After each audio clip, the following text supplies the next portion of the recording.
Hello, crew, family, friends, everybody involved. Today on the podcast, I have a really cool guy, Mike Goldstein of Roofle. Mike got referred over to me by Tim, who was on the pod not too long ago, as you guys saw.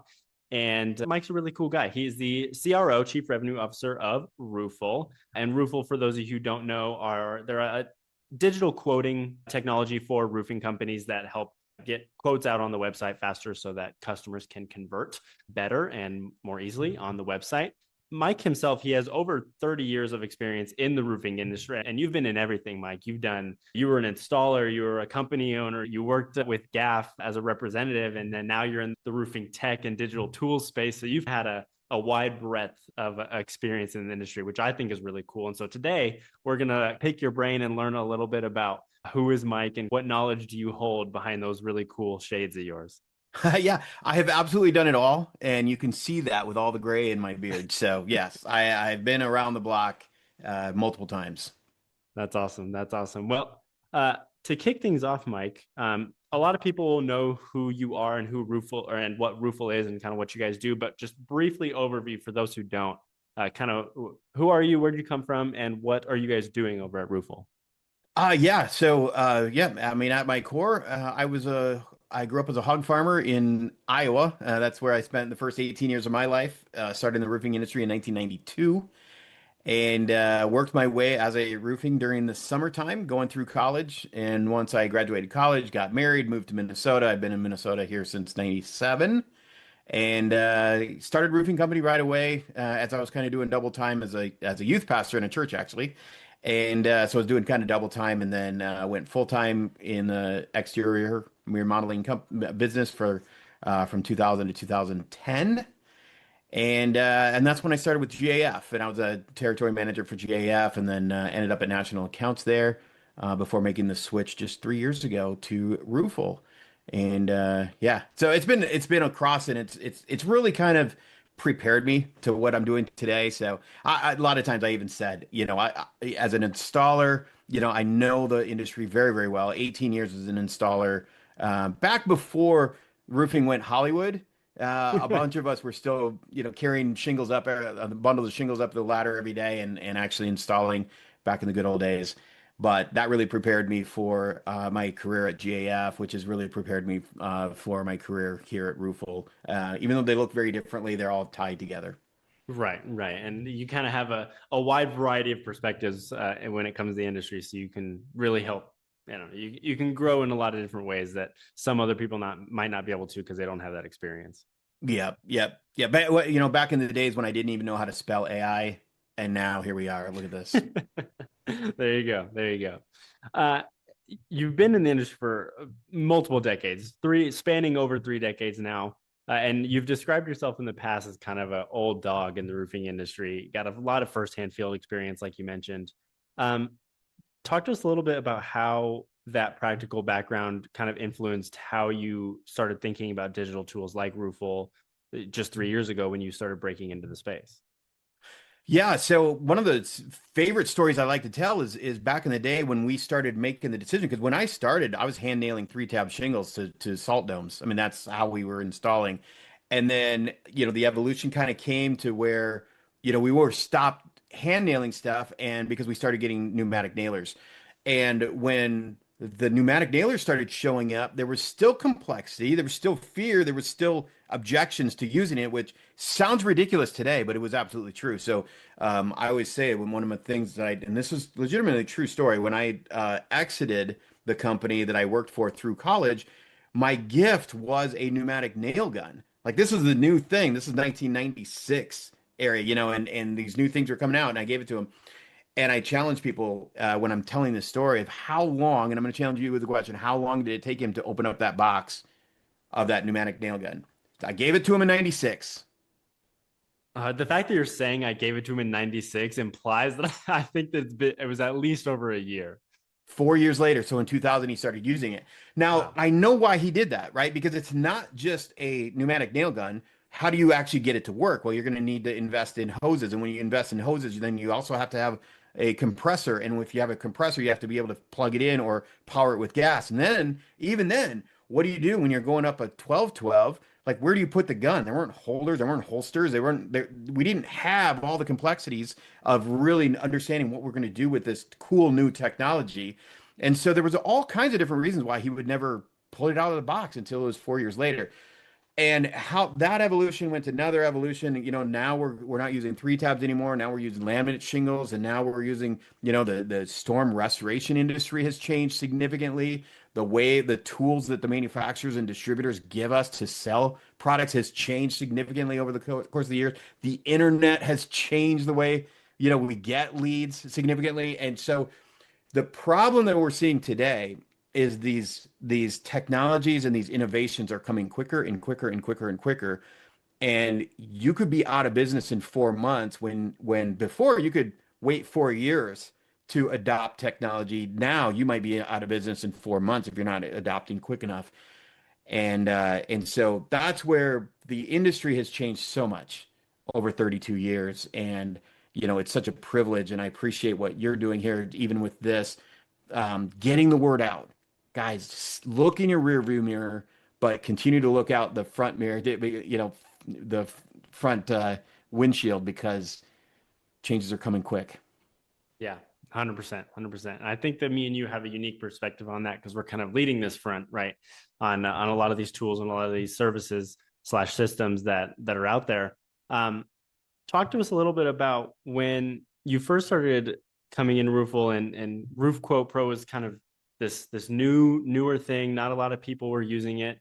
What was that kind of aha moment when you realized that this is the direction the industry was heading in? This is when we're ready for this. This is time to shift. What was that moment for you guys? So there's a couple of different moments that really come out quickly in my mind. As when I first joined it, I really didn't even have a full concept of what Roofle was and what, the purpose for Roof Quote Pro. Right. The four founders that started it, Joe, Travis, Brad, and Matthew, had this vision of where the industry had to go. Like there's no choice. Like everything is going at least some sort of a pathway to e-commerce. So what kind of tools does the industry need to be able to sustain this and handle this demand that consumers were having? And so they created this tool. And when I came on board, my first question I remember was, okay, so who are our competitors?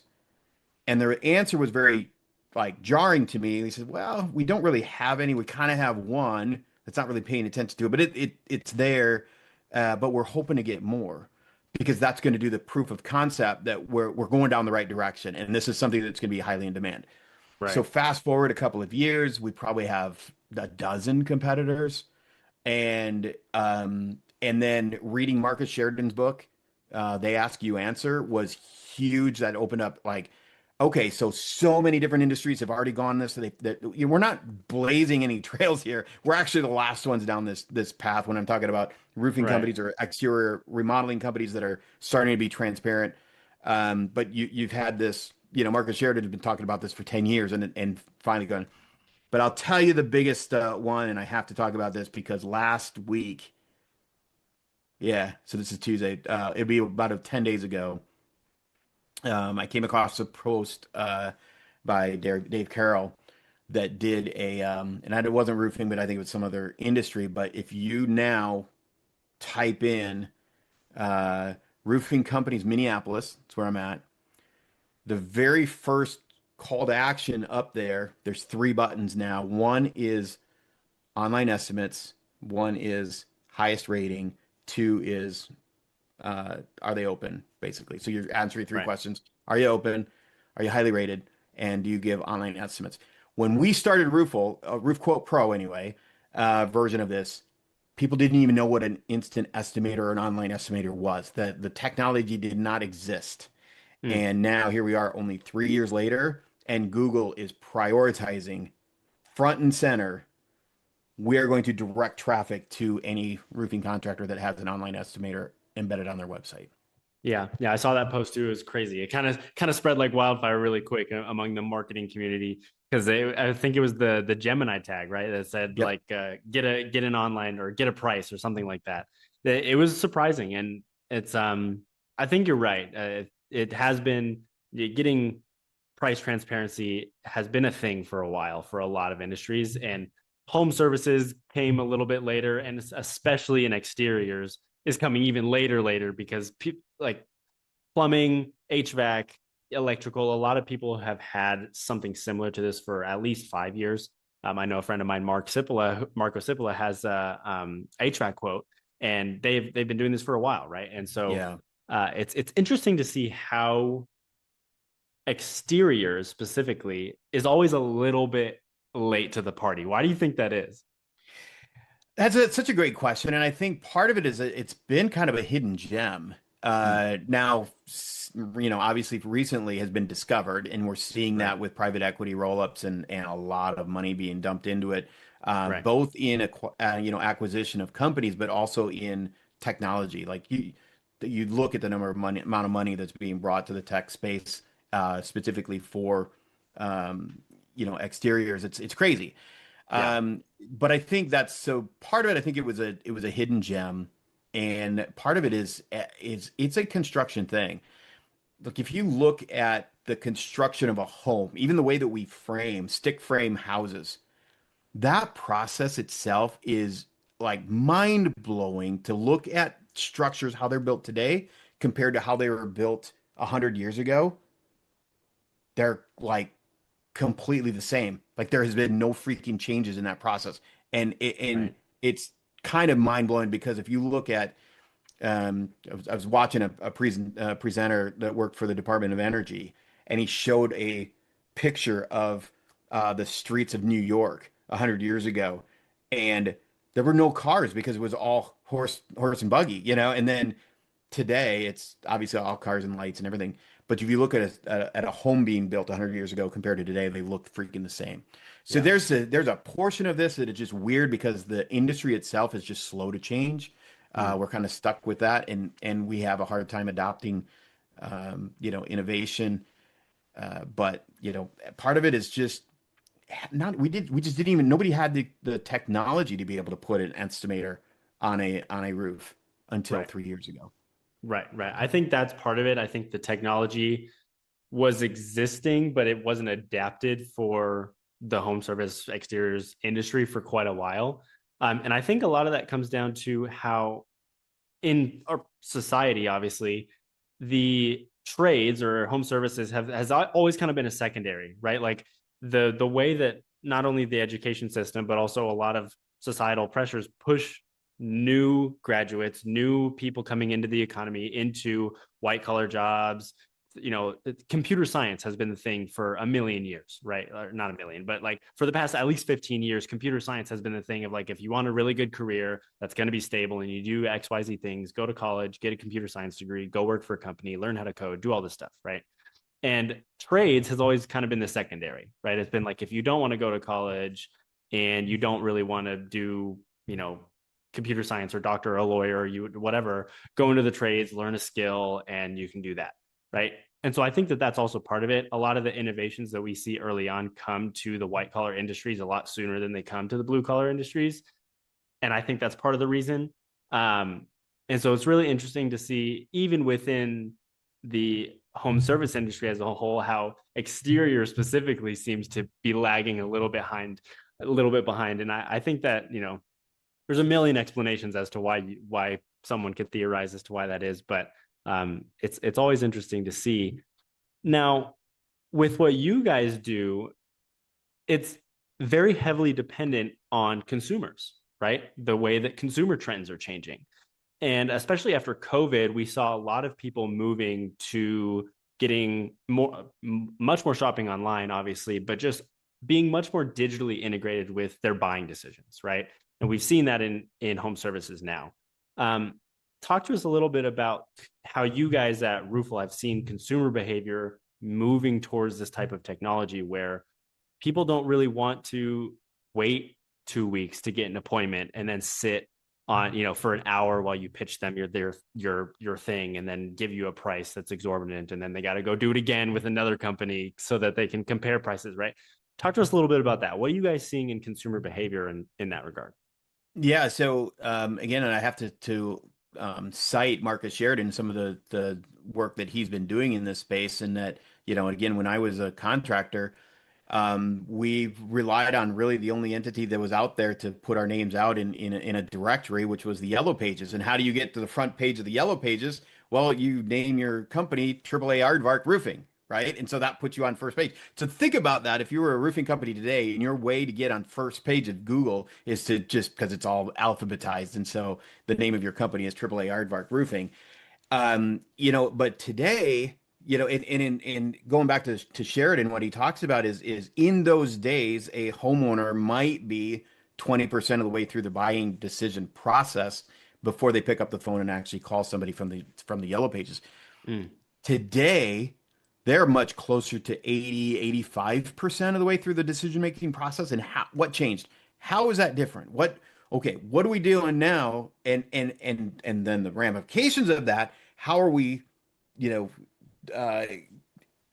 training our salespeople to accommodate somebody who is dang near ready to make a decision rather than going and pretending like they're still 20% of the way through the decision-making process. And the answer to all that is information and online information specifically. And now you've got all these answer engines, the AIs, the ChatGPT, Gemini, Perplexity, Grok. Now homeowners they're at their fingertips is all kind of information to be able to be fully prepared to make a decision before they ever, call you up or make that phone call to your place of business. So those trends are significantly different, and so should our training in our sales processes be training and changing as well, because otherwise you're going to be talking a completely different language than what your consumers are talking. Yeah, no, I completely agree. We actually back in university, we had a sales course that talked about this specifically, about how the process of a sale has changed so dramatically over the past 20 years, even because consumers have so much more information, right? They are educating themselves and then coming to you for, like you said, that last 20% of the decision where they might have a few more questions, but they're really looking at, okay, what does the process look like at this point? And what is the cost, obviously?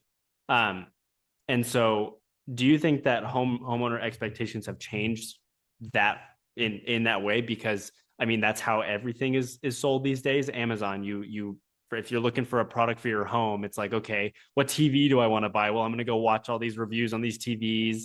And then I'm going to say, okay, well, that one's too expensive. So, well, what is it at 4K, 8K? What is all this? And then once they finally get to the Amazon thing, then all they really want to know is, does this have what I need? And is it within my budget?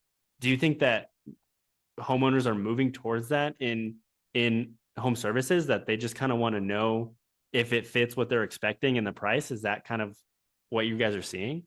Absolutely. But here's what I love the way that you asked that question, because the real challenge is not everybody does it the same way.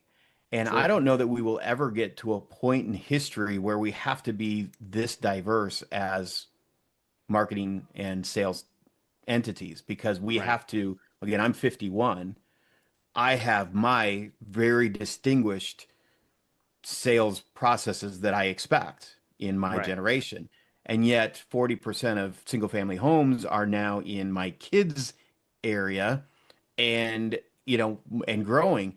And their demands are very different than mine. Where I want to have somebody come out and talk to me because I have relationships and I like to whiten the eyes and I want to ask questions, and like I don't my generation doesn't do it the way that my kids do.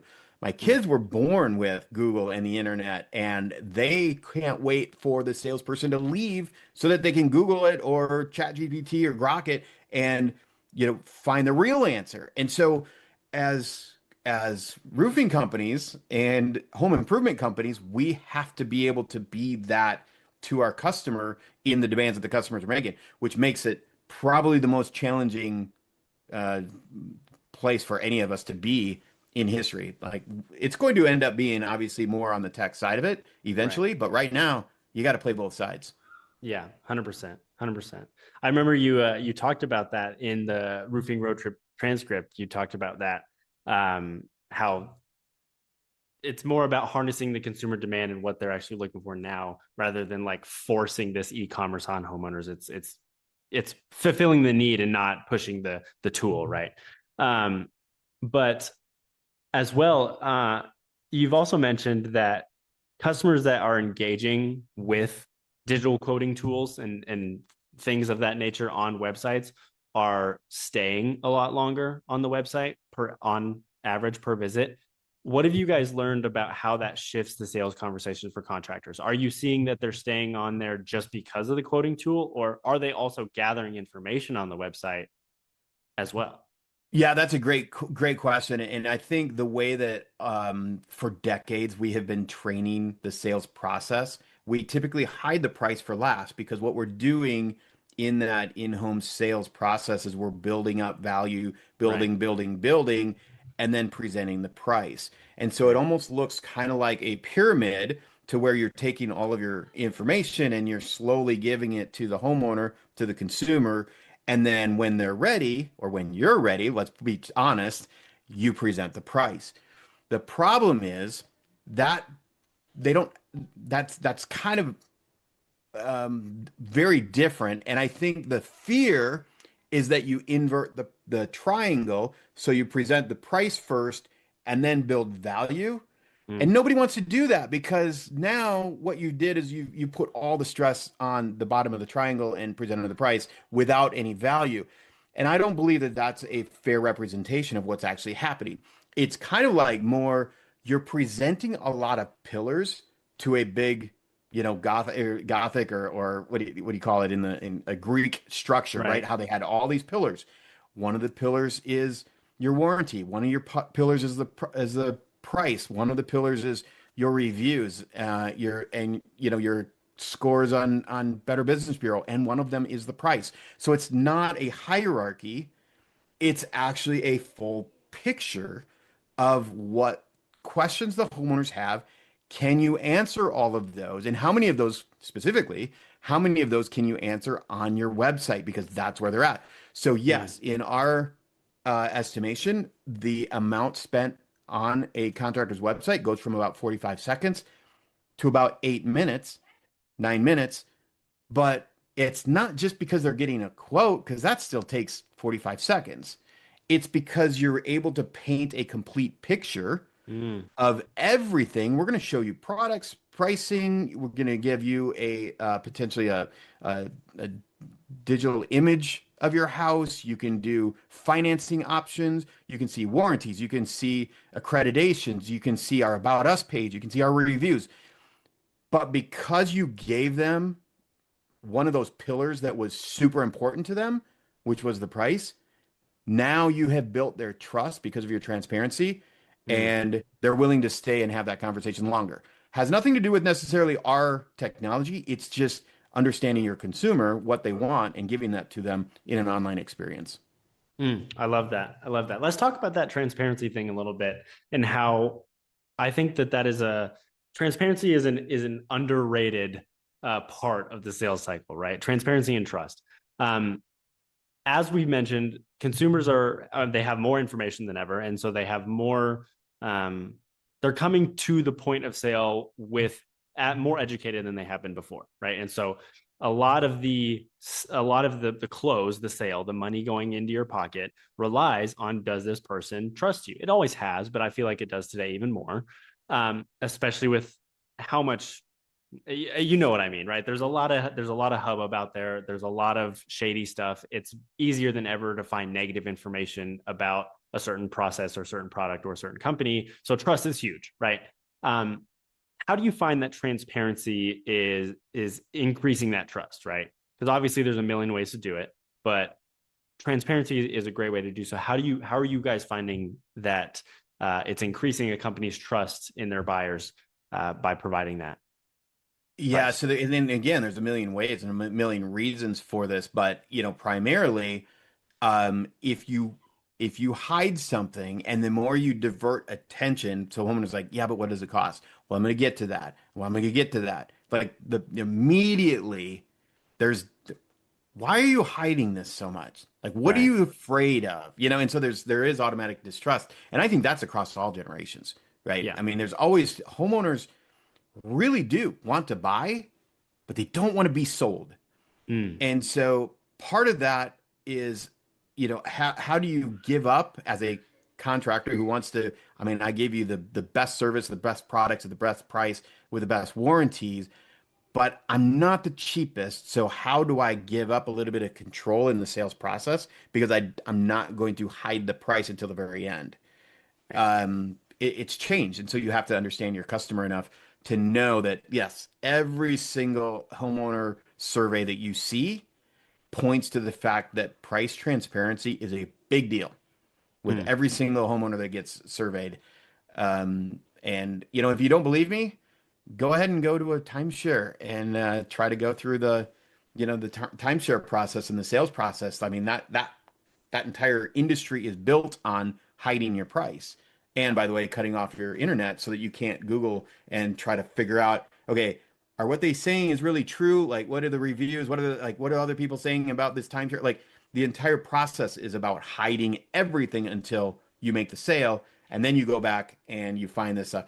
Like, it's old and it's not working anymore. Yeah, yeah, I love that.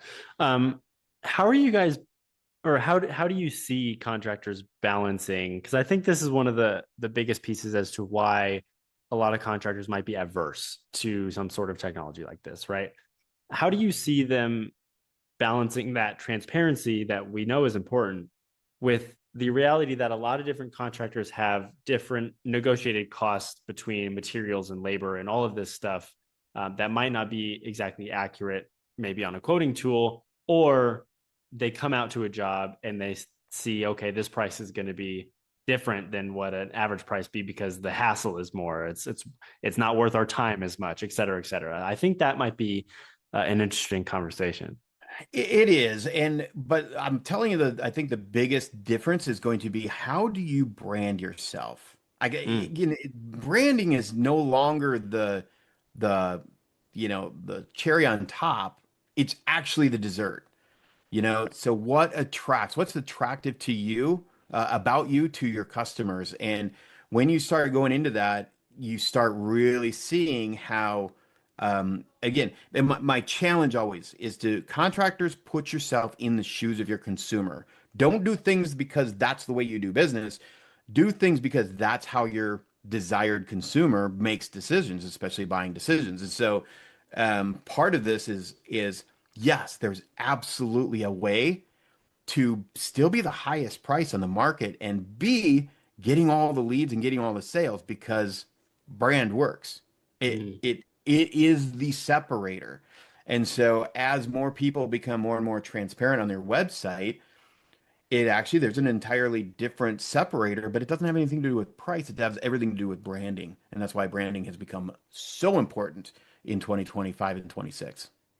I love that. And obviously trust is kind of the main stick holding up the It's the tent of branding, backbone. right? Yep. Exactly. And so as transparency, you're kind of noticing a pattern here for those of you that are listening or watching, right? Transparency equals trust equals brand, a strong brand equals you get the sale. And so it's not just that these consumers are wanting to get a price online or they want to just see what the price is and then they're going to buy.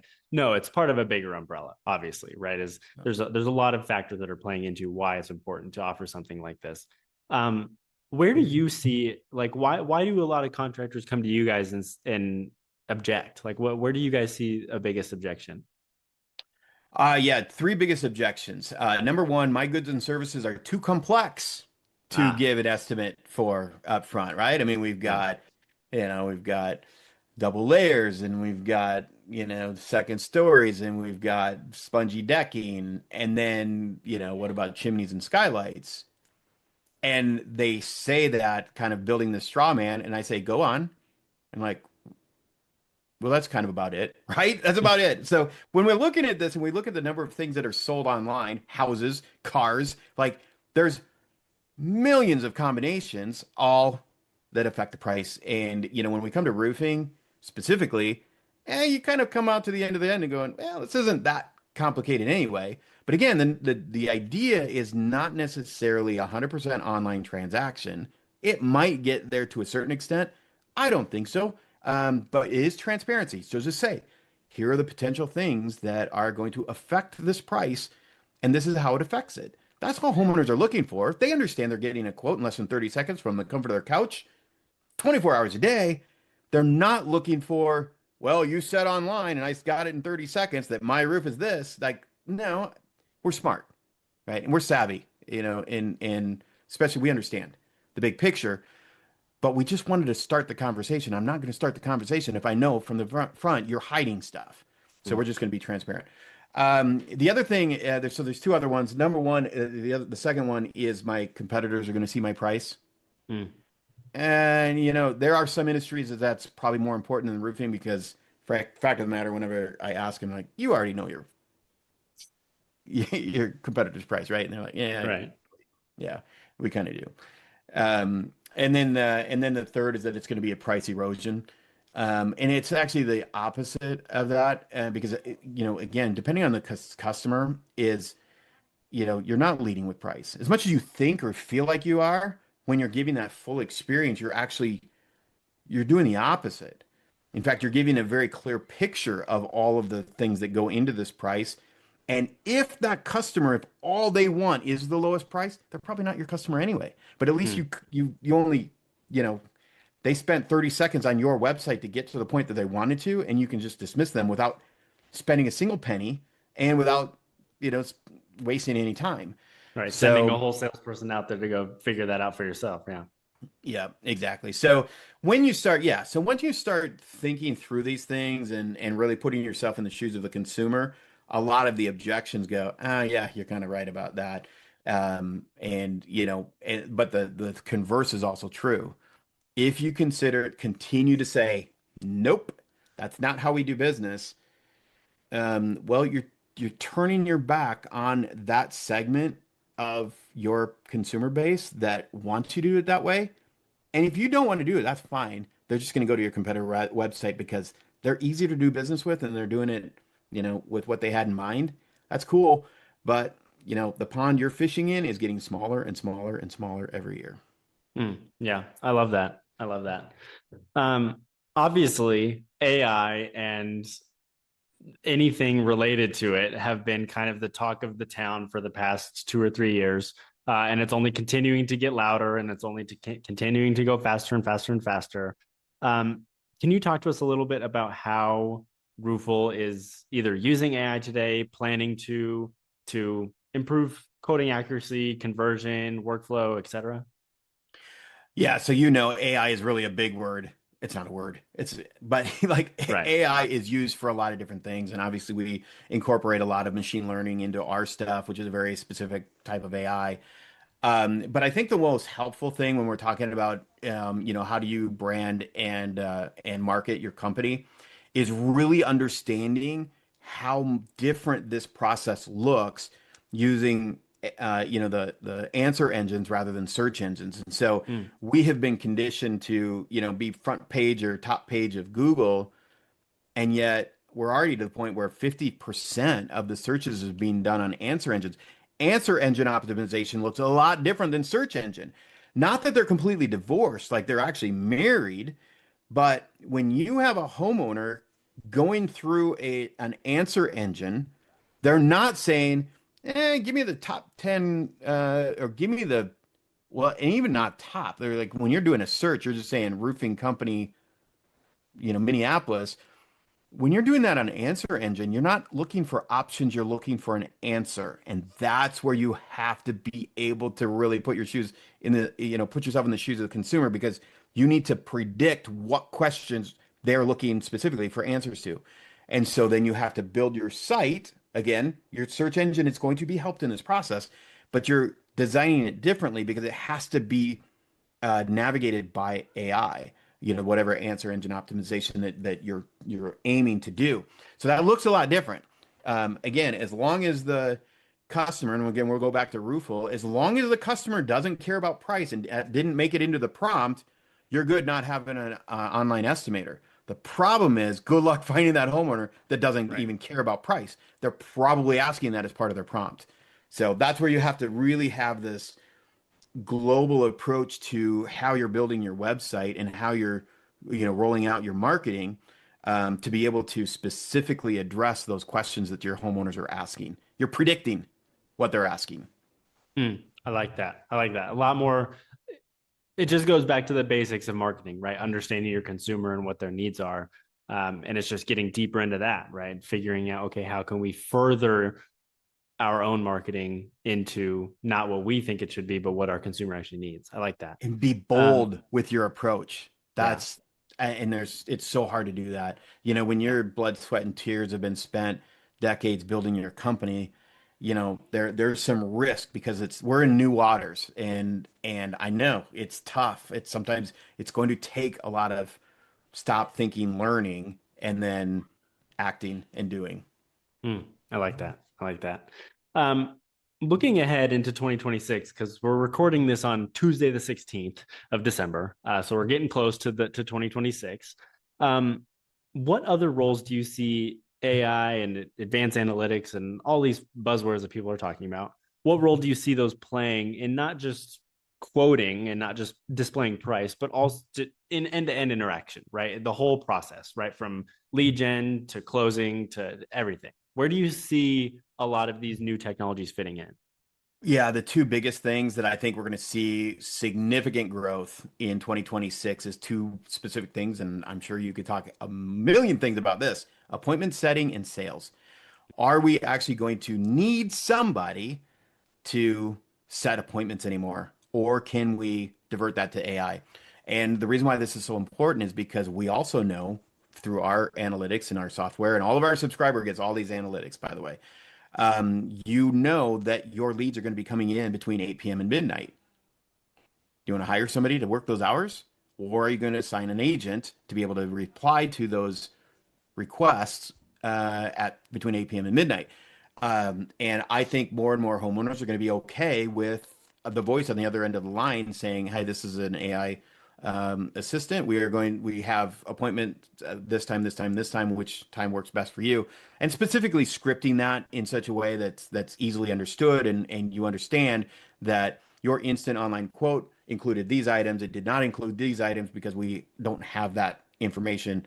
You know, it's going to require a site visit to be able to give you a final proposal. That can all be done on AI. And I think that's the biggest thing. And the other reason is because it's so important. That speed to lead is so important. And, you know, because and I'm actually my son is starting to sell in the home improvement sector, and he's, you know, keeps talking about, you know, I might be one of nine people at the door. Well, I think that's going to be going away because the amount of, again, getting through that decision making process, once you're done, once you've got all the information and you're comfortable with where you're going to go, you're making an appointment to buy. You're not making an appointment to make another appointment to make another appointment. So you have now 3 hours set aside on your schedule to Yeah. choose which contractor you want to do your work. That stuff is going away. And a Yeah. lot of that time can be much more efficient and effective with AI agents that aren't going to make mistakes. They're not going to misspeak. They're not going to make false promises. Right. And they're there to do exactly what you ask them to do. Number one, I think the first one to fall is those appointment settings. I think you're going to have a lot less appointment settings done by a live person. And number Right. two is going to be sales. That's the one that's really intriguing to me because I know these AI agents are getting stinking good at sales because they understand the rules and they stick to the rules. Yeah. So, yes, that's another piece of this is it'll be interesting to see what 2026 brings in AI sales agents. Mm. I think that's also very interesting because a lot of people are talking about the appointment setting, right? Fixing the conversion issue from lead to appointment. But what about the sales piece, right? As you said, a lot of consumers are can I want to phrase this the correct way too, because I don't want to make anybody upset. But there's a lot of people who are moving towards being okay with not interacting with a human every single time, right? Obviously, a lot of people like myself, like you, I'm sure, we want to talk to somebody at some point to make sure that we're not just handing money over to a machine and then waiting for something to happen, right? But I think, like you said, more and more people, especially in the younger generations, are becoming okay with starting the process or at least getting to where they want to go, getting to the person quicker using AI, right?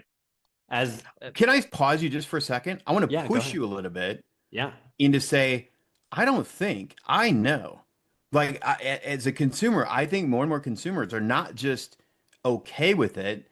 And especially when we're talking transparency, and this is again, this is one of the things that contractors are going to have to decide when they have their AI agent call, are they going to say, hi, I'm an AI agent for such and such, and just Mhm. be transparent, be real about it. Homeowners are okay.